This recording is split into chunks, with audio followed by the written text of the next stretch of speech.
All right, welcome back. It is Tax Tips Tuesday. Dwight, welcome back. Thanks, Shannon. Hey, thanks for always bringing us all this great information. We've covered so many things on the show, all designed to help you get the most out of your interaction with the tax code. So today we're going to talk about a sort of basic concept that can be elusive to a lot of people. It has a lot of implications.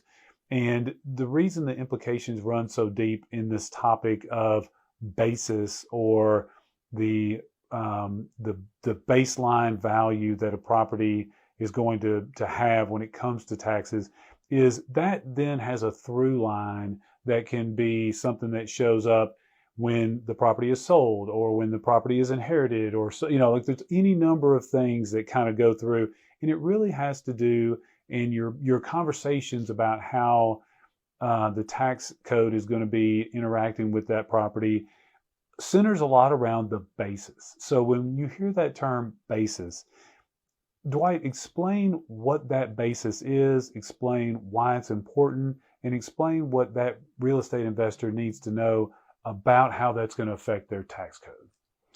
Well, there's a lot to unpack there, Yep. but the basic of your The basis the basics is, of the basis is what you have in the property. Now, let's take for consideration. Okay. You buy a $300,000 property. Okay. Well, the IRS doesn't allow you to factor in the land when you factor in your basis for depreciation. I did not know So that. the land has value separate from the structure. Because the land doesn't depreciate. The land, no. It may go up or down in value, but the land itself does not depreciate. That's Correct. fascinating. I did not realize that. Okay. Yeah. So that's the starting point for your basis. And we talked about depreciation last week.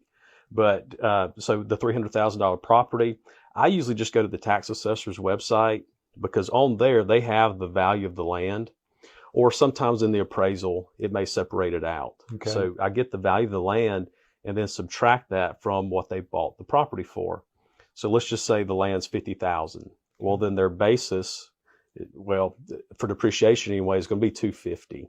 Gotcha. So we've got a couple different bases. So the basis itself in the property, when you go to calculate your capital gains, would actually be the purchase price, the $300,000. That's going to be your initial basis. And then from that, if you do any improvements that increase the value, that would increase your basis. And it's important to track it because when you sell the property, if it's not tracked properly, you may overpay on your capital gains tax. Okay, so let's break that down just a little bit.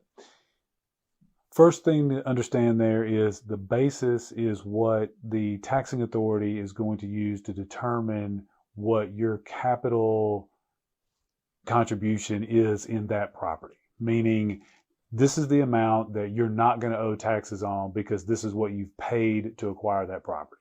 Correct. Okay. So, and those are a little different when it comes to how they treat depreciation or the cost of the land with improvements. The improvements can depreciate. So that's one sort of basis to deal with. But for capital gains purposes, it's going to include land and improvements as that purchase price because you had to actually pay $300,000 to obtain that asset. Correct. Okay. So those two different bases. Yeah. Gotcha. Okay. So once I wonder what the plural of basis is. Basis? Basis? Yeah. So, yeah. Okay. I got you. All right. So, maybe somebody can put it in the comments. I know we need to figure out what is the plural of bases, basises. Okay. So, once you get that figured out and you kind of get that determined, then the reason it's important to track it is because if you have, let's say, that $300,000 property that you've purchased, but you have to improve that property. Let's say you buy one that needs some renovation, rehab, that kind of thing. If you acquire it for $300,000 initially, and then you have to put, let's say, $100,000 into the property to make it marketable, walk us through that real quick. What does that end up doing for your basis? Well, I know we're talking about depreciation. We talked about that last week, but basis and depreciation kind of go hand in hand. Okay. So what you're talking about with some of those improvements, if you were to hold that property and turn it into a rental property, prior to it being placed in service, those improvements just get depreciated. So it's not until after you've placed it in service that those repairs or improvements would actually be expensed. So it's two different types of things that we're dealing with there. Now, let me stop you real quick right there. When you say placed in service, what are you referring to, and what are you referring to as it relates to taxes? Okay, so it's important to, when you have your property ready to rent, if it's going to be a rental property, that is when it's placed in service. Okay. So if you buy it today, but it takes you 30 days to rehab it and get it ready for rent, it's not placed in service today. It would be placed in service 30 days from now.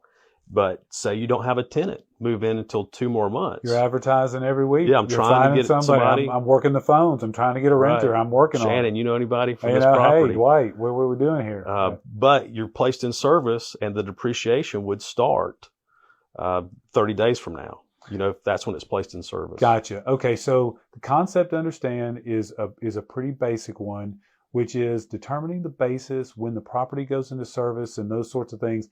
From a strategic standpoint, to get the most out of the tax code, it's very important to understand the concept, and then you want to contact Dwight and you want to say, hey, this is what I'm looking at doing.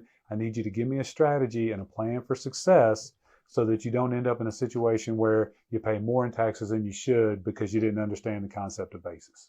Yeah, and just real quick, yep. That's a good strategy for the end of the year. If you buy a property, to try to get it placed in service before the end of the year. Okay, then why is that? Because then you can still take some expenses there at the end of the year. If you wait till January to place it in service, well, then you've got to wait the whole year for the next tax return filing. Gotcha. So just hustle there at the end of the year to get it placed in service. Don't have to have a tenant in it. It just has to be ready for rent. Okay, so that's the takeaway from today. If you purchase property or you get involved in something, I would say anytime Q3 or beyond in the year, make it a point to get that thing in service before the end of the year so you can start taking advantage of savings right away. Mm-hmm. Yeah. Okay, Dwight, good stuff, man. Thanks a lot.